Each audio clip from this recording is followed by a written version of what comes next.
السلام عليكم ورحمة الله وبركاته. وعليكم السلام ورحمة الله وبركاته. الحمد لله نحمده ونستعينه ونستغفره ونؤمن به ونتوكل عليه ونعوذ بالله من شرور أنفسنا ومن سيئات أعمالنا. من يهده الله فلا مضل له ومن يضلله فلا هادي له. ونشهد أن لا إله إلا الله وحده لا شريك له. ونشهد أن سيدنا وسندنا ومولانا محمدا عبده ورسوله صلى الله عليه وعلى آله وأصحابه وبارك وسلم تسليما كثيرا كثيرا.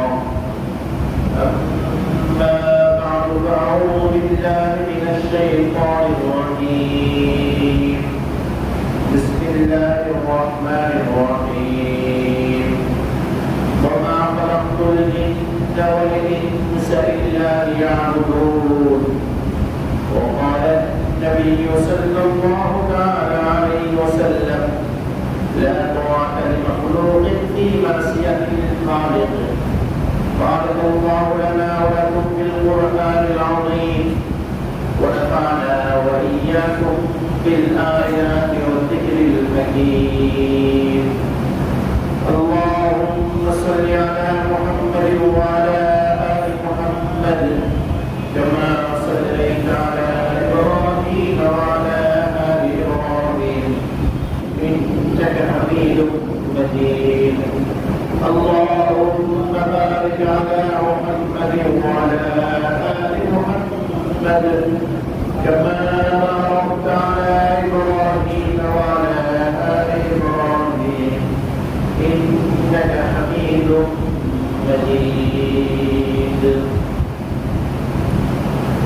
قل الله بيت المعمور جامع مسجد আজকের জুমা পূর্বের বয়ানে হয়েছে সমবেত মুসলিয়ান কেরাম, সম্মানিত মুরব্বী সাহেবা, আল্লাহ রাব্বুল আলামিনের নাম ইরশাদ দরবারে অসংখ্য অগণিত শুকরিয়া জ্ঞাপন করছি, যিনি আমাদেরকে জুমার নামাজ আদায় করার জন্য মসজিদে আসার ও বসার তৌফিক দান করেছেন। আল্লাহ এই নিয়ামতের শুকরিয়া আদায়ের লক্ষ্যে অন্তরের অন্তঃস্থল থেকে একবার কালিমাতুশ শুকর আদায় করে আলহামদুলিল্লাহ।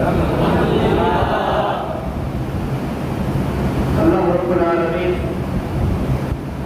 জিন ও মানুষ সহ সারা পৃথিবীর সকল জিনিস সৃষ্টি করেছেন। এই মহাবিশ্বের মধ্যে আমরা যা কিছু দেখতে পাই আর যা কিছু দেখতে না পাই, সব কিছুর সৃষ্টিকর্তা হলেন আল্লাহ রাব্বুল আলামিন। আল্লাহ আমাদেরকে সৃষ্টি করেছেন, আল্লাহ আসমান সৃষ্টি করেছেন, আল্লাহ জমিন সৃষ্টি করেছেন। আল্লাহ আসমান আর জমিনের উপর নিচে, আসমান আর জমিনের মাঝে সব কিছু সৃষ্টি করতে ওয়ালা বলেন আল্লাহ রাব্বুল আলামিন। আমরা অনেক কিছু দেখতে পাই, আবার অনেক কিছু দেখতে পাই না। যে কিছু যা দেখতে পাই না সেটাও আল্লাহ রাব্বুল আলামিন সৃষ্টি করেছেন। যা আমরা সবসময় দেখি সেগুলোকেও আল্লাহ রাব্বুল আলামিন সৃষ্টি করেছেন। আল্লাহ রাব্বুল আলামিন এই যে এত কিছু সৃষ্টি করেছেন, এই সৃষ্টি করার পিছনে তার কোনো না কোনো উদ্দেশ্য আছে, কোনো না কোনো রহস্য আছে। উদ্দেশ্য ছাড়া, উদ্দেশ্যহীন ভাবে আল্লাহ রাব্বুল আলামিন কোন একটা জিনিস সৃষ্টি করেছেন এমন কোনো বিষয়ই নেই দুনিয়ায়। সব কিছু সৃষ্টির পিছনে আপনার কোনো না কোনো উদ্দেশ্য নিহিত আছে। কারণ উদ্দেশ্যহীন ভাবে কোনো কাজ করা একটা নির্বোধের কাজ, আর বুদ্ধিমানের কাজ হলো কোনো কাজের মধ্যে উদ্দেশ্য থাকা। কোন কাজের পিছনে কোনো উদ্দেশ্য থাকে। কাজেই আল্লাহ রাব্বুল আলামিন এই পৃথিবী কোনো না কোনো উদ্দেশ্যে তিনি সৃষ্টি করেছেন। আল্লাহ রাব্বুল আলামিন এই মহাবিশ্বের কোন বস্তুটাকে কি উদ্দেশ্যে সৃষ্টি করেছেন এটার বিস্তারিত জ্ঞান আমরা হয়তো জানি না। কোন বস্তুটাকে আল্লাহ কিসের জন্য সৃষ্টি করেছেন বিস্তারিত জ্ঞান আমাদের হয়তো নাই। কিন্তু আল্লাহ রাব্বুল আলামিন পবিত্র কোরআনের মধ্যে পৃথিবীর যত বস্তু আছে সকল বস্তুকে আল্লাহ রাব্বুল আলামিন কেন সৃষ্টি করেছেন সেই কথা ব্যক্ত করেছেন কোরআনে। এমনিভাবে আল্লাহ রাব্বুল আলামিন মানব জাতি এবং জিন জাতি এই দুই জাতিকে কেন সৃষ্টি করেছেন সেই মানব সৃষ্টির রহস্য আল্লাহ রাব্বুল আলামিন কোরআনে উল্লেখ করেছেন। আল্লাহ রাব্বুল আলামিন উদ্দেশ্য দৃষ্টিকোণে ওরা তার সৃষ্টি জগৎকে দুই ভাগে ভাগ করছে। যে মানব আর জিনকে এক উদ্দেশ্যে সৃষ্টি করেছেন আর মানব আর জিন ছাড়া তারপর মহাবিশ্বকে আল্লাহ রাব্বুল আলামিন আরেক উদ্দেশ্যে সৃষ্টি করেছেন। পবিত্র কোরআনের শুরুতে একেবারে শুরু হতেই পবিত্র কোরআনে আল্লাহ রাব্বুল আলামিন মানব ও জিন ছাড়া বাকি মহাবিশ্বকে কেন সৃষ্টি করেছেন আল্লাহ রাব্বুল আলামিন পবিত্র কোরআনের শুরু ভাগে সেটা উল্লেখ করেছেন। ওয়াল্লাযী খালাকা লাকুম মা ফিল আরদি জামিআ। হে লোক সকল, তোমরা এই কথা বিশ্বাস করো, এই কথাটা জেনে নাও যে আল্লাহ রাব্বুল আলামিন এই পৃথিবীতে যা সৃষ্টি করেছেন, এই পৃথিবীতে যা আমরা দেখি আর না দেখি, এই সবগুলোকে আল্লাহ রাব্বুল আলামিন মানবের কল্যাণের জন্য সৃষ্টি করেছেন। বিশ্বাস করুন, প্রতিদিন যে আকাশের সূর্য উদিত হয় এবং প্রতিদিন যে চন্দ্র রাত্রেবেলায় আসমানে দেখা যায়, এমনিভাবে প্রতিদিনের এই আলো বাতাস, এই আবহাওয়া, পৃথিবীর যত ফল ফলাদি এবং যত খাদ্য খাবার, এমনিভাবে পৃথিবীর সকল প্রাণীকুল এগুলোকে আল্লাহ রাব্বুল আলামিন সৃষ্টি করেছেন একমাত্র মানবের উদ্দেশ্যে সৃষ্টি করেছেন। মানব যদি পৃথিবীতে না থাকতো তাহলে এই আকাশে কোনো আকাশও থাকতো না, জমিনও থাকতো না। মানব যদি পৃথিবীতে না থাকতো একদিনও সূর্য উদিত হতো না। যেদিন থেকে মানব নাই, পৃথিবীতে মানুষ নাই, সেদিন থেকে সূর্য আর পৃথিবীতে উদিত হবে না। আল্লাহ রাব্বুল আলামিন এই মহাবিশ্বকে সৃষ্টি করার তার মূল রহস্য হলো ওয়াল্লাযী খালাকা লাকুম মা ফিল আরদি জামিআ। আল্লাহ রাব্বুল আলামিন মহাবিশ্বের সব কিছুকে আমাদের কল্যাণের জন্য, আমাদের মঙ্গলের জন্য সৃষ্টি করেছেন। মহাবিশ্বের কোন বস্তুটা কিসের জন্য সৃষ্টি হয়েছে এটা বিস্তারিত জ্ঞান আমাদের নাই, কিন্তু মোটামুটি অর্থে আমরা এটা বলতে পারবো আকাশ আর জমিনের মাঝে আমরা যা কিছু দেখি আর না দেখি সবটাই আল্লাহ রাব্বুল আলামিন মানুষের কল্যাণের জন্য সৃষ্টি করেছে, মানুষের উপকারের জন্য সৃষ্টি করেছে। এক বুজুর্গ ছিলেন, তিনি একবার বাথরুমে যান। টয়লেটে যাওয়ার পরে তিনি টয়লেট করার সময় কিংবা আগে পরে পড়ার সময় তিনি দেখেন বাথরুমের এখানে কিছু ময়লা, কিছু পোকা নাড়াচাড়া করতেছে। তো তার মনের মধ্যে একটা প্রশ্ন আসলো, আল্লাহ রাব্বুল আলামিন তো সবকিছুই মানুষের কল্যাণে সৃষ্টি করেছে, এই যে বাথরুমের এই যে পোকা, এই যে ময়লার এই পোকা, আল্লাহ রাব্বুল আলামিন এটাকে কিসের জন্য সৃষ্টি করেছে? তার মনের মধ্যে একটা জিজ্ঞাসা বারবার আসতে থাকে। এটা কোনো না কোনো একটা উদ্দেশ্য আছে, কিসের জন্য সৃষ্টি করেছে? এইভাবে তার কয়েকটা দিন এই চিন্তা ভাবনায় কয়েকটা দিন তার পার হয়ে যায়। একসময় দেখা যায় যে তার চোখের মধ্যে দৃষ্টিহীনতা একটা রোগ দেখা যায়, দৃষ্টিশক্তি আস্তে আস্তে রোগ পায়, সে চোখে কম দেখতে পায়। এই জন্য সে ডাক্তারের শরণাপন্ন হয়। ডাক্তারও ছিল একজন হিন্দু ডাক্তার। ডাক্তার তাকে অনেক নিরীক্ষণ করে বলেন যে দেখেন, আপনার জন্য একটা দাওয়া বানাইতে হবে, একটা ওষুধ বানাইতে হবে। এই দাওয়াটা আমি বানাইতে পারলে আপনার হয়তো চিকিৎসা হবে, আপনার চোখ হয়তো ভালো হবে। তো তিনি বললেন যে আচ্ছা, আপনি বানান। তা আপনি আমাকে স্বাধীনতা দেন, আমি যেভাবে বানাইতে আমার সময় শুরু হবে, যেভাবে বানাইতে আমি পারি সেভাবে আমি বানাবো, এতে আপনার কোনো আপত্তি থাকবে না, আপনি আমাকে স্বাধীনতা দেন। তো বুজুর্গ বললেন যে আচ্ছা, আমার তো চিকিৎসা দরকার, আমার চোখের দৃষ্টি শক্তি দরকার, আপনি যেভাবে ইচ্ছে সেভাবে বানান। তো ডাক্তার তিনি দাওয়া বানিয়ে বুজুর্গকে দিলেন। তো তিনি চোখে ব্যবহার করেন, কিছুদিন পর দেখা যায় চোখটা ভালো হয়ে যায়। তো ডাক্তার সেই বুজুর্গ সেই ডাক্তারের কাছে গেছে, গিয়ে বলেন যে আপনার দাওয়ায় তো আমার কাজে আসছে, ওষুধে তো কাজে আসছে, আমার চোখ তো আলহামদুলিল্লাহ আগের মতো সেই দৃষ্টি শক্তি সম্পূর্ণ হয়ে গেছে। আপনি যে এই দাওয়া বানালেন, এই ওষুধ বানালেন, কিসের মাধ্যমে বানালেন? ডাক্তার হিন্দু, অমুসলিম, মুসলিম না। তো ডাক্তার বলেন যে দেখেন, আপনার এই চোখের দৃষ্টিশক্তি ফিরানোর জন্য আমি পায়খানার মধ্যে যে পোকা থাকে, ওই পোকাগুলো শুকিয়ে ওখান থেকে আমি একটা ওষুধ পাইছি, লগে আর অন্যান্য মেডিসিনও আছে, সবকিছু দিয়ে আমি এই ওষুধে আমি দাওয়া বানাইছি, এগুলো দিয়ে আমি আপনার এই দাওয়ার ব্যবস্থা করি। তো বুজুর্গের সাথে সাথে বলেন সুবহানাকা মা হাযা ফারাক্তা বাতিলা, হে আল্লাহ আপনার কি প্রশংসা, আপনি কত মহান। আমি যে পায়খানার পোকাটা নিয়ে চিন্তা করতেছিলাম, যেটাকে আল্লাহ তাআলা মানুষের কি কল্যাণে বানাইছেন, হে আল্লাহ আপনাকে অসংখ্য ধন্যবাদ, অসংখ্য শুকরিয়া আল্লাহ, যে আপনি আমার এই পায়খানার পোকাটাকে আপনি আমার চোখের দৃষ্টি শক্তির জন্য বানাইছেন, এটা আমি বুঝতে পারিনি। আল্লাহ আপনি পৃথিবীতে কোন একটা জিনিস অপদার্থ হিসাবে, অনর্থক হিসাবে সৃষ্টি করেন, সবটার মধ্যে আপনার উদ্দেশ্য আছে। তো তিনি সুবহানাল্লাহ বলেন, আলহামদুলিল্লাহ বললেন, আল্লাহু আকবার বললেন। কিন্তু ডাক্তার বললেন যে ব্যাপার কি, আপনি সুবহানাল্লাহ আলহামদুলিল্লাহ এগুলো বললেন, কারণ কি? তো বললেন যে দেখো ভাই, আমি এইটা নিয়ে চিন্তা করতেছিলাম, অনেকদিন ধরে চিন্তা করতেছিলাম, এখন দেখি যে এই জিনিসটাকে আল্লাহ রাব্বুল আলামিন মানুষের কল্যাণেই সৃষ্টি করেছে। এই কথা শোনার সাথে সাথে ওই হিন্দু ডাক্তারের মনের মধ্যে হেদায়েতের আলো নাড়া দিছে, আর সাথে সাথে সেই কালিমা পড়ে মুসলমান হয়ে গেছে। এমনিভাবে পৃথিবীর মধ্যে আল্লাহ রাব্বুল আলামিন যা কিছু সৃষ্টি করেছেন, মহাবিশ্বের কোন জিনিসটা আল্লাহ কিসের জন্য সৃষ্টি করেছেন আমরা জানি না, কিন্তু এক কথা আমরা বলতে পারবো, সবটাকেই আল্লাহ রাব্বুল আলামিন মানুষের কল্যাণে সৃষ্টি করেছেন। এবার মানুষকে আল্লাহ রাব্বুল আলামিন কেন সৃষ্টি করেছেন?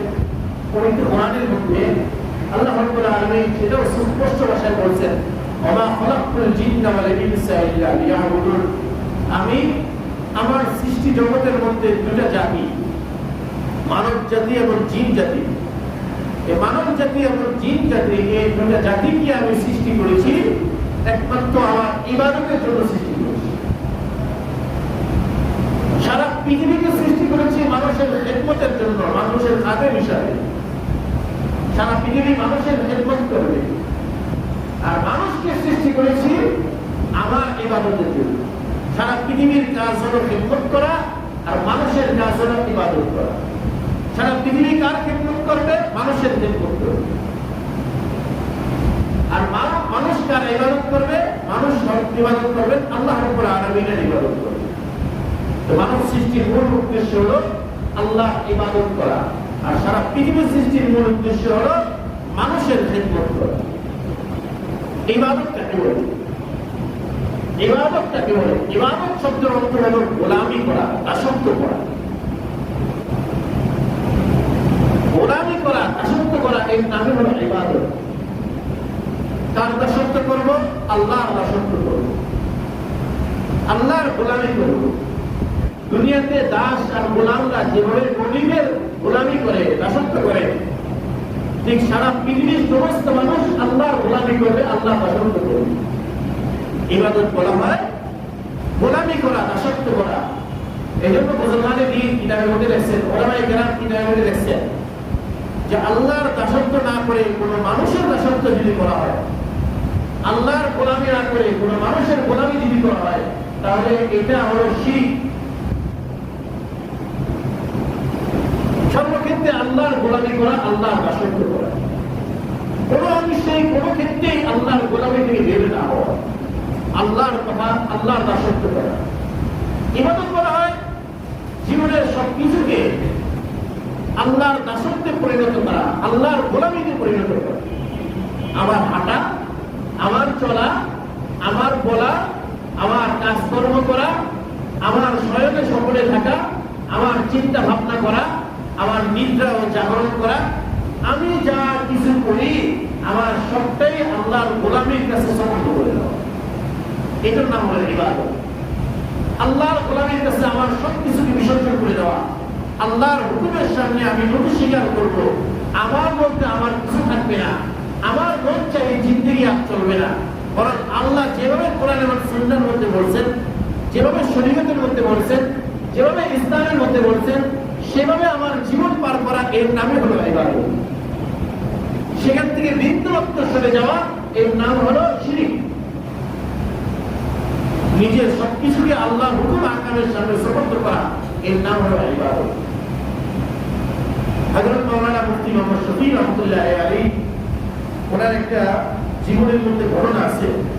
ওনার ছেলে বর্তমান দুনিয়ার বিশ্বনন্দিত আলেম হযরত মাওলানা তকি উসমানী মুতাজিল্লুহ, উনি ওনার বাবার কিতাব মেরে ওয়ালেদ মেরে মাজিদ, মেরে শেখ মেরে ওয়ালেদ, বাবা সম্পর্কে লিখছেন। ওই কিতাবের মধ্যে ঘটনা আছে, যখন সর্বপ্রথম পাকিস্তান হয়, ভারত দ্বিখণ্ডিত হয়ে যখন পাকিস্তান হয়, তখন মুফতি শফি রহমাতুল্লাহ আলাইহি তিনি পাকিস্তানে, যেহেতু পাকিস্তানের অন্যতম নেতা ছিলেন, পাকিস্তান প্রতিষ্ঠার অন্যতম নেতা ছিলেন, মুফতি শফি রহমাতুল্লাহ আলাইহি এই জন্য ভিআইপি এই বিমানের মধ্যে ভিআইপি প্লেন তিনি ইউজ করতেন, ব্যবহার করতেন। তিনি ভিআইপি বিমানের টিকিট কাটতেন। তো সেখানে একটা নিয়ম ছিল, নতুন পাকিস্তানের একটা নিয়ম ছিল, বিমানের ভিআইপি যাত্রী যারা, তাদের খাবার দাবারের পাশে মদও রাখা হয়। খাবার দাবারের সাথে পানিও দেয়, মদও দেয়।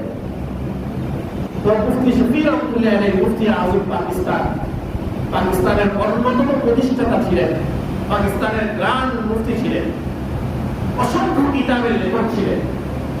তার বিশ্ববিখ্যাত তাফসীরের কিতাব তাফসীরে মারিফুল কোরআন সারা দুনিয়ার মধ্যে বিপুল পরিমাণে পড়া হয়। তো মুফতি শফি রহমাতুল্লাহ আলাইহি বিমানে চড়ছেন।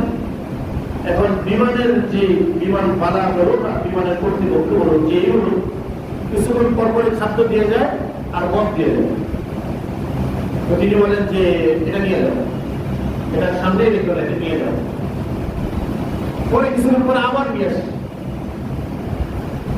তোমাকে এটা বলছে এটা নিয়ে যাও, আবার নিয়ে আসো কেন? বলেন যে হযরত, যে বিমানের যে কর্তৃপক্ষের থেকে অর্ডার আছে, হুকুম আছে, এই হুকুম মানতে আমি বাধ্য। সেটা কি? প্রতিটা যাত্রীর কাছে মদ সরবরাহ করা, এটা অর্ডার আছে, হুকুম আছে। তো এই অর্ডার অনুযায়ী আমার বারবারই মদ নিয়ে আসতে হবে, যতবারই খাবার নেই সাথে সাথে মদ নিয়ে আসে।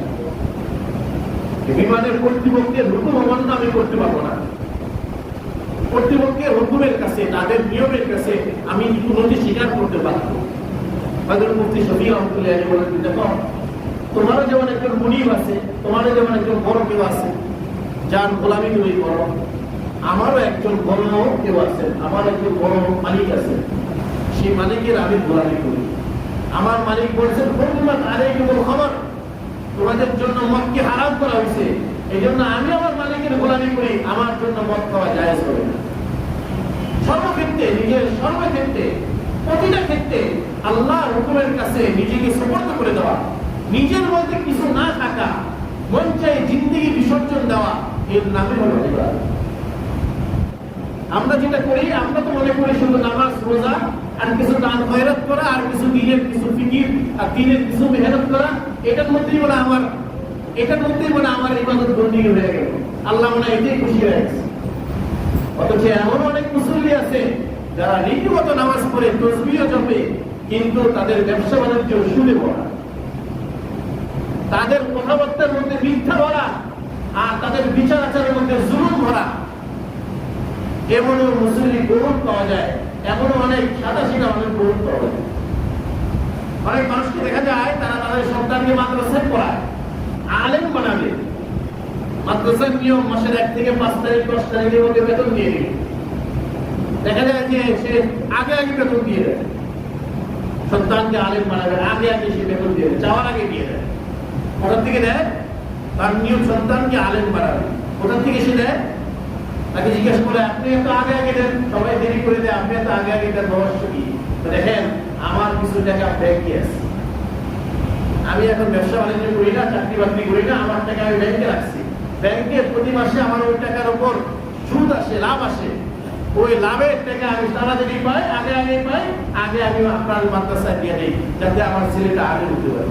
গলত চিন্তা, গলত চিন্তা, একেবারে বিধ্বংসীমূলক চিন্তা। জীবনে কোনোদিন আপনার ছেলে আলেম হতে পারবে না। আলেম হবে, তথাকথিত মৌলবী হবে, কিন্তু আপনার ছেলে আলেমে রব্বানি হক্কানি হতে পারবে। ইবাদত কাকে বলা হয়? ইবাদত হলো জীবনের প্রতিটা পর্যায়ে আমার কথাবার্তা, আমার কাজকর্ম, আমার চলাফেরা, আমার নিদ্রা জাগরণ, আমার চলাফেরা যা আছে, আমার চিন্তা চেতনা, সবকিছুকে আল্লাহ হুকুমের সঙ্গে সম্পর্ক করা, এই নাম হলো ইবাদত। আল্লাহ রাব্বুল আলামিন আমাদেরকে ইবাদতের জন্য সৃষ্টি করেছেন। কোন ক্ষেত্রে আল্লাহর কোন হুকুম, সেই ক্ষেত্রে সেই হুকুমটা মানার নামই ইবাদত। ব্যবসা বাণিজ্যের ক্ষেত্রে আল্লাহর কি হুকুম, লেনদেনের সাথে আল্লাহর কি হুকুম, পরিবার নীতির ক্ষেত্রে আল্লাহর কি হুকুম। অনেকে আছে নিজের স্ত্রীকে দাসী মনে করে, নিজের স্ত্রীকে একেবারে দাসীর মতো মনে করে। মনে রাখবেন সেও কিন্তু আল্লাহর এক বান্দী, তার উপরে ইহসান করলে আল্লাহ রাব্বুল আলামিন আপনার উপরে ইহসান করবেন। ইরহামু ফিল আরদি ইয়ারহামুকুমুল্লাহ ফিস সামা। তুমি জমিনের মানুষের উপরে ইরহাম করো, ইহসান করো, আল্লাহ রাব্বুল আলামিন তোমার উপরে ইহসান করবে। স্ত্রী একটা কথা বলে মেজাজ গরম হয়ে যায়, স্ত্রী বেচারা সারা দিন কাজ করে। আমি ছোটবেলা থেকে আমি একটা জিনিস মাঝে মাঝে চিন্তা করি, সেটা হলো আমার দাদি যখন জীবিত ছিল, আমার আম্মাকে দেখতাম সবসময় ইলিশ মাছের মাথাটা আমার দাদির জন্য রাখতো। আমার দাদির ইন্তেকালের পর ইলিশ মাছের মাথাটা আমার আব্বার জন্য রাখে। আমার আব্বার একটা পর্যায়ে বললেন যে আমাকে দিও না, বাচ্চা বড় হয়েছে এদেরকে দাও, আমার বড় ভাইয়ের জন্য রাখে। আর আমি যখন একান্নমুক্ত ছিলাম, আমার আব্বার সাথে ছিলাম, তখন দেখতাম যে বড় মাথাটা আমার জন্য রাখে। পরে আমি চিন্তা করি একা যে সবসময় তিনি এই ঘরের মহিলারা সবসময় ঘরের সবচেয়ে সুস্বাদু খানাটা তারা তৈরি করেন, আর সুস্বাদু খানার সুস্বাদু অংশটা তারা ঘরের বিভিন্ন মানুষের জন্য দেন, নিজেরা কিছু খান। কতটা কষ্ট করে সারাটা জীবন বাবার ঘরে থাকেন, সারাটা জীবন বাবার কাছে বড় হয়, কিন্তু আপনার জন্য আমার জন্য তারা সেই বাবার সংসারটা রেখে তিনি চলে আসেন। মায়ের দরদ তিনি ওখান থেকে রেখে চলে আসেন, বাবার কথা বলে তিনি চলে আসেন, অথচ তাদের কোনো একটা কথা শুনলে মেজাজ গরম হয়ে যায়। এমন মানুষ অনেক আছে, রীতিমতো নামাজ পড়ে, হজ করে, বহুত কিছু করে, কিন্তু ঘরে তার স্ত্রীর সাথে ব্যবহার ভালো করে, ঘরে তার স্ত্রীর প্রতি জরুরি করে। ধরে রাখুন এভাবে মানুষের জান্নাতে যাওয়া যায়। স্ত্রীর ক্ষেত্রেও আল্লাহর কি হুকুম, সে হুকুম ফলো করা, এটাও একটা ইবাদত। মসজিদে এসে নামাজ পড়া যেমন ইবাদত, ব্যবসা বাণিজ্যের ক্ষেত্রে হালাল পন্থা অবলম্বন করা ইবাদত, সেই পরিবার নীতির ক্ষেত্রে স্ত্রীর প্রতি ইহসান দেখানো, এটা একটা ইবাদত। আমার প্রিয় মুর্শিদ কুতুবে আলম শাইখুল ইসলাম হযরত আল্লামা শাহ আহমদ শফী রাহমাতুল্লাহি আলাইহি বলেন যে পরিবার নীতি সুন্দর করতে হলে, পরিবার নীতি ভালো করতে হলে তোমার তিনটা কাজ করতে হবে। পরিবার নীতি ভালো করতে হলে তোমার তিনটা কাজ করতে হবে। 1 নম্বর, তোমার মধ্যে ছাড় দেওয়ার মনোভাব থাকতে হবে। ছাড় দেওয়ার মনোভাব থাকতে হবে। যখনই কেউ বিবাহ করেন, কেউ হযরতের কাছে গেলেন, হযরতে বলতেন যে দেখো বিবাহ করতেছে ভালো, ভিন নারীর সাথে তোমার সম্পর্ক হবে, কিন্তু 1 নম্বর তোমার ছাড় দেওয়ার মন মানসিকতা থাকতে হবে। 2 নম্বর, ক্ষমা করার মন মানসিকতা থাকতে হবে। ক্ষমা করার মন মানসিকতা থাকতে হবে। এটা ভুল করছে, ক্ষমা করার মন মানসিকতা থাকতে হবে। 3 নম্বর, তার আপনজনদের সাথে ভালো ব্যবহার করতে হবে। একটা হলো স্ত্রীর সাথে স্ত্রীকে ছাড় দিতে হবে, একসাথে তাকে আমি এতগুলো কাজ দিব না, ছাড় দিতে হবে, এতগুলো কাজ স্ত্রীর উপর দিব না। তার স্বাস্থ্যের প্রতি লক্ষ্য রেখে, তার মন মানসিকতার উপর লক্ষ্য রেখে তাকে ছাড় দিয়ে কাজ দিতে হবে। দ্বিতীয়ত, তাকে ক্ষমা করতে হবে। সে যখন কোনো অন্যায় করে ফেলে তখন তাকে ক্ষমা করার মন মানসিকতা থাকতে হবে। 3 নম্বর, তার আপনজন যারা, তার ভাই ব্রাদার, তার বাবা মা, তার আপনজন যারা, তাদের সাথে ভালো ব্যবহার করতে হবে। হযরত মুর্শিদ আল্লামা আহমদ শফী রাহমাতুল্লাহি আলাইহি আমাদেরকে এভাবে ওসিয়ত করেছেন। আল্লাহ রাব্বুল আলামিন তার কবরকে জান্নাতুল ফিরদাউসের উচ্চ মাকাম তাকে নসিব করুন। আমিন। তিনি আমাদেরকে এভাবে শিখিয়েছেন এবং প্রতিটা জিনিস তিনি আমাদেরকে এভাবে একটা জিনিস শিখিয়েছেন। ذهب الذين يعاشون في أكنافهم بقي الذين حياتهم لا تنفعهم। ওই সকল লোকেরা চলে গেছেন দুনিয়া থেকে যাদের ছায়ায় নির্বিঘ্নে জীবন পার করে দেওয়া। এখন যারা আছেন তাদের জীবনের কোনো মূল্য নাই, এদের নিজের মধ্যেই কোনো হেদায়েত নাই। এরা অন্যকে কিভাবে হেদায়েত দিবে?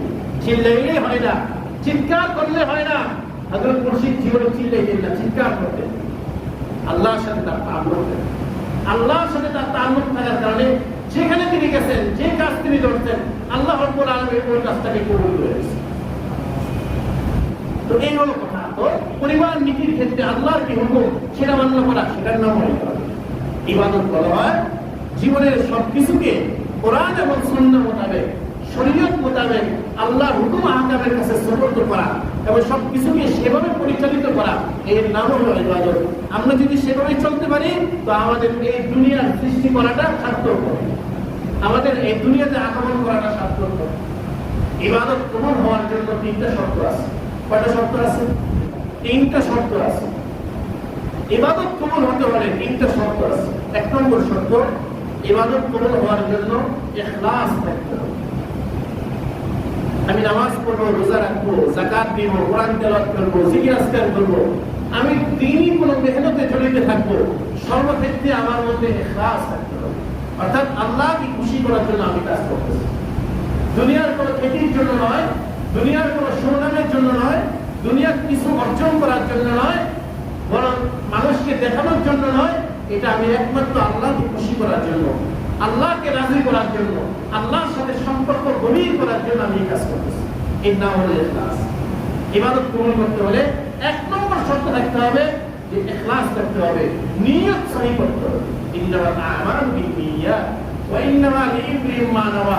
ফামান কানাত হিজরাতুহু ইলাল্লাহি ওয়া রাসূলিহি ফাহিজরাতুহু ইলাল্লাহি ওয়া রাসূলিহি ওয়া মান কানাত হিজরাতুহু ইলা দুনিয়া ইউসিবুহা আও ইমরাতিন ইয়ানকাহুহা ফাহিজরাতুহু ইলা মা হাজারা ইলাইহি।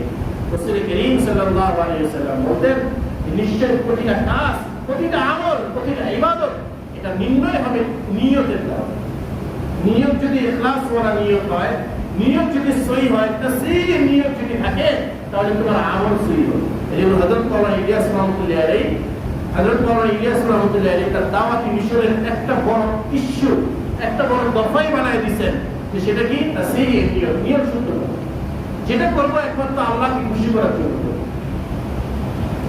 ইবাদত কবুল হওয়ার জন্য 1 নম্বর কাজ করতে হবে, নিয়ত সহি করতে হবে।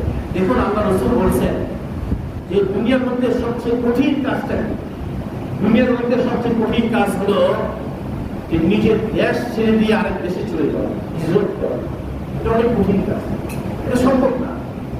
আমরা অন্য দেশে যাই, চাকরি করার জন্য যাই, বিদেশে যাই, এই নিয়তে যাই যে বিদেশ থেকে কামাই রোজগার করে আমার দেশে ফিরে আসে। আমরা অন্য বিভিন্ন দেশে ঘোরাফেরা করি এই নিয়তে যে সেখানে একটু আনন্দ ফুর্তি করে আমার দেশে ফিরে আসে। কিন্তু মনের মধ্যে যদি এরকম নিয়ত থাকে যে আমি একেবারেই দেশের থেকে চলে যাব, হিজরত, তাহলে দেশত্যাগ করা, বসতভিটা ছেড়ে দেওয়া, এই হিজরত করা, এটা অনেক বড় কঠিন কাজ। এটা আমাদের দ্বারা অনেকটা সম্ভব, কিন্তু এত কঠিন কাজটাও কেউ যদি আল্লাহর জন্য না করে, মানুষকে দেখানোর জন্য করে, আল্লাহ রাসূল সাল্লাল্লাহু আলাইহি ওয়াসাল্লাম বলেন যে এই হিজরতের মতন কঠিন কাজটা করলো, এই কঠিন ইবাদতটা করলো, এটা তার নিয়ত যদি সহি না থাকে এটা সম্পূর্ণ চলে যাবে, এটার কোনো দাম নাই। আল্লাহ রাসূল এইভাবে উদাহরণ দিচ্ছেন যে আমল, ইবাদত, বন্দেগী, কাজকর্ম এগুলো সহি হওয়ার জন্য 1 নম্বর শর্ত হলো ইখলাসে নিয়ত থাকতে হবে, তাসমিয়ে নিয়ত থাকতে হবে, নিয়তকে শুদ্ধ করতে হবে। দিলের খবর তো আল্লাহ রাখেন, আমরা কিছু বাহ্যিকভাবে বুঝি। দিলের খবর তো আল্লাহ রাখেন, দিলের কথা তো আমরা বলতে পারবো না, কিন্তু বাহ্যিকভাবে বুঝি। অনেকে আছে নির্বাচনের আগে খুব বেশি মসজিদে আসা যাওয়া, নির্বাচনের আগে যে বিভিন্ন দিনী ফিকির বিভিন্ন কর্মকাণ্ডের সাথে জড়িত হওয়া, নির্বাচনের পরে আর একটু থাকে না। আল্লাহ জানেন তার উদ্দেশ্য, কিন্তু না নির্বাচনের আগে পরে সবসময় সব অবস্থায় আল্লাহকে খুশি করার জন্য আমি কাজ করতেছি। কাজে এখানে সুনাম সুখ্যাতির মশলা নাই। আমি পরকালের কাজ করতেছি, পরকালের জন্য, পরকালের কাজ করতেছি তো দুনিয়া কামানোর জন্য না। এই জন্য সব অবস্থায় আমি ইবাদত বন্দেগীর সাথে জড়িত থাকি।